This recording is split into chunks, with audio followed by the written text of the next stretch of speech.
Well, hello, ladies and gentlemen. This is Eddie Marcus one more time. And I'm coming back to you because I want to try to see if I can do something to incite all of us to be more loving towards one another, to be more engaging with one another, that we might enjoy that which is only available to those who strive together for the benefit thereof, who play the game together. And nothing like all of us playing the game. When we all play the game, there are no losers. There's nothing like play. And when we play, that's it. That's the outcome.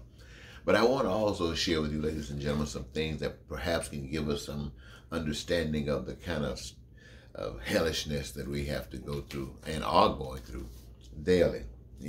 There was a young man years ago by the name of Elijah Muhammad. He was the main operative for the Nation of Islam here in America. I lived in Chicago, as far as I know. They had a philosophy, a part of their Islamic faith is that here in America, the white man was the devil. Now, I'm not speaking for Muslims. I don't know what the Quran speaks in regards to their faith. But I do know that they had referred to whites as the devils. I assume it was because of all of the history that involved white people. They are always doing things that cause pain and suffering. Taking over, beating, lying, killing, and stealing, and all these kinds of things. Trying to conquer everything.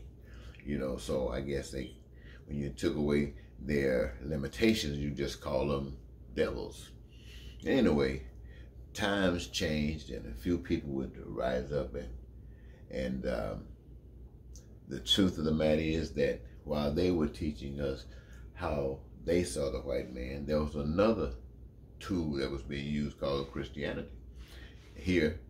And Christianity did not teach us the same thing. Christianity taught us to love everybody, love our enemy. Christianity taught us to even love our oppressors. And so here we get these two philosophies. One is really represented by a young man by the name of Malcolm X. And then there was another that was represented, Christianity was represented by a man by the name of Dr. Martin Luther King Jr. And so we got these two forces. We got these, and all of it basically trying to wake up Black America to know who you really are, know who you're connected with, the real power of life, which is God, and not the imprisonment of our minds by those who have just claimed us and beat us to submission and oppressed us to the state of mind that we have. And so they will kill because of this message. They were not accepted. That message is not accepted. The message that allowed us out of all of these years, the best that we could get out of that when people stood up was a chance to vote, a chance to go to school and be somebody, as they call it. But when you come out, don't care where you were still black, or the N-word, a nigger. And so we look at these kinds of things. And then we have something else. Out of all of our history, we have something to experience in our lifetime, beginning probably in, well, we'll just focus on 2016. We'll just focus on that period of time, okay? We'll focus on the time somebody came on the scene that was a little bit different than most folks that were running for that office. Most folks running for the office had a little, what they call a sense of decency. The things that were really ugly about them, they would try to hide it, and they would never try to highlight it. But this gentleman that came on the scene took advantage of things that people tried to hide and used them to ride in, because he felt that there were so many people in this country who felt the same way. And so he came out and started talking about hatred and racism and lying and calling them truths, and the people half of the nation went crazy. It was like our deliverer has come. It was like our Messiah has come. They came from under the beds where they were being hidden there under the oppression of the law that says you got to act a certain kind of way, but deep in their hearts, they were just like, I think, let me tell you what the scripture says about it. I ran across a scripture. This scripture has the reference, I think this is King James Version, and it's talking about Jesus when he was had been talking to the people. And they couldn't hear, they couldn't understand. It's like me coming to you, telling you about we can have paradise on earth today. That you got the power to change not just America in a week or a day, you can change the world in a week or a day. But you won't hear these words. And according to Jesus, he says, because this is why you can't hear these words, ye are of your father, the devil. Now that ain't funny. And the lust of your father you will do. What is he saying? You are, when Donald Trump, now I use Donald Trump as an example, because during 2000, his presidency, during that presidency, we got a chance to see it all. We had the murder of George Floyd. The murder of George Floyd, which signified where the power source, not just of America, was white. That was white in America. But the power, whoever's running whatever country, whether it's in China, whether it's in Russia, whether it's in the Philippines, wherever it is, but here in America, it's white people. And it has behind it the law. The law. People of color oppressed by the law as represented by the uniform that the murderer of George Floyd had on. He had his color, white, the law, the uniform, and the audacity to be looking at the camera like, what is this? You know, like he was a hero or something. It was almost like he was influenced under something. Anyway, this, my friends, having to go through this, and people all over the world standing up and say, yes, this is us.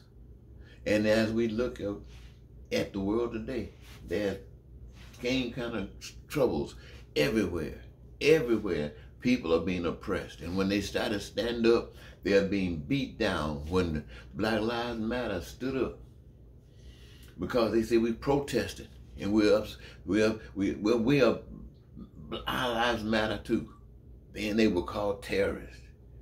They had certain places they would protest at. They had the guards, the police beating them down with batons and shields and spraying maces and rubber bullets on them because they were legitimately protesting, even if it wasn't. What I mean by legitimate, they had the law that said they could do it. But when the time comes like this, you don't need a law to protest. You protest because you will it to happen. Anyway, this is what happens. And then we have a whole 4 years of this. Then we have an election where people say, we're not going to put up with this anymore. We're tired of this. And then this, he was a murderer from the beginning and abode not in the truth, because there is no truth in him. He began to lie to everybody. I won this election. I won this election. There was no evidence anywhere. But the scheme was in all the things that we already knew about him according to the documentations that followed him from wherever he come from. Told us how he operates, how he called over in the Ukraine trying to get certain things done, trying to encourage Russia, now trying to encourage everybody in the world, help me win this election. Go tell China, give us a break over here, make me look good, get a farm or something. You know, trying to quit pro quo. Stuff like that. This is what he's doing, ladies and gentlemen. I won the election. I won the election. And then, when he comes home, and he can't get people to lie to, he thought he had everybody in place. So when he tried to lie, he had somebody to stand up for him. But some of these people had a little bit more decency about them, a little bit more codes that represented decency. And so they wouldn't yield pissed him off. So now he decided to call all his people. Who what they say about it? The lust of their fathers they will do. He called them all together, told them what he wanted done. And they went straight down there and did exactly what he wanted them to do. They just did not have enough power at the time to overcome. Democracy stood up, but it didn't change anybody's hearts. Those same senators were willing to say nothing wrong was done. Those same senators were saying he Biden laws. Those same senators says this stuff, even though they knew and know, but they still saying these things to the American people, deceiving and lying to the American people, doing what their father says to do. And they do this because they know as long as they stand up for like this on whatever truth or fake lie, whatever it is, somebody's going to believe it. And this is what they're trying to do. Cause you to believe a lie. Well, anyway, ladies and gentlemen, what we have, those senators who have been chosen by the American people to be their representatives. Now, do these people, their constituents, the people who in South Carolina, where Graham is from, are those people like Graham? I mean, seriously, are those people like Graham? McConnell, where he's from, are those people just like McConnell? Gates, those people, are they just like Gates? Cruz, where he's from, are those people just like that? Wow. Well, they must be, because these are the same politicians. They must be. They got these same churches. They came through these same churches, big right-wing, conservative, fundamentalists, evangelicals, white, teaching. And over there with this father, their father, the devil, the liar. That's where they're at. Well, the truth of the matter, ladies and gentlemen, is this, is that what is being shown before us is presenting the truth to us so we can see it as it really is and understand that we still have choice. So what are we going to do having received all of this information? Are we going to continue act like I stick our head in the sand, act like things are going to get better when we see it by evidence? This is evidence before us how bad things have come, and this is just the beginning, or in the middle, somewhere. Or are you going to change and make things proper? What I mean by change and make things proper, I'm saying recognizing the essentials that every human being have a requirement of in order to enjoy this life. Recognize them, and we as a people utilizing the resources that God has given us to guarantee that to each of us. None of us suffer a lack of any of these things that are essential. It is our duty and our responsibility, according to God's peace, prosperity, and freedom, and joy of life, and the fulfillment of our dreams, every last one of us. That is the message. That is the change. And if we're not changing to do that, to guarantee that to everybody, then, hey, look at here. When you're talking about the Democrats, they were talking about $15 an hour. Now, as you hear these things discussed, they're talking about overtime. $10, $11, $12, and every day the prices are skyrocketing. A candy bottle used to cost a dime, now costs $2.25. Gas prices going up sky high. They talking about giving you $1 raise, $2 raise here, while people are living on Pill Hill, enjoying God's gifts abundantly while they've stolen it from the people.